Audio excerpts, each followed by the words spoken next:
நண்பர்கள் அனைவருக்கும் வணக்கம். இன்றைக்கி என்னன்னு பார்க்குறீங்களா? இதாங்க வெள்ளாம்பழத்தோட சதையெல்லாம் இருக்கு இல்லைங்களா, நல்ல பழுத்த பழம் தாங்க. இங்கே மரத்தில் இருந்துச்சு, அதனால் பறிச்சுட்டு வந்தேன். இந்த வெள்ளாம்பழத்தோட நன்மைகளை பற்றி நான் பெரிய வீடியோவாக போடுறேங்க.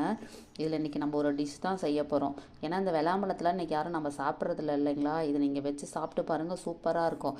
இங்கே பாருங்கள், அந்த வெள்ளாம்பழத்தோட சதையெல்லாம் எடுத்து வச்சுட்டு இங்கே பாருங்கள், இதில் கொஞ்சம் நீங்கள் பாருங்கள், இதுக்கு தேவையான பொருள்லாம் பார்த்திங்களா, ஏலக்காய். என்கிட்ட இன்றைக்கி வெல்லம் இல்லை, அதனால் நான் வந்து சர்க்கரை எடுத்திருக்கேன். இங்கே பாருங்கள், நெய்.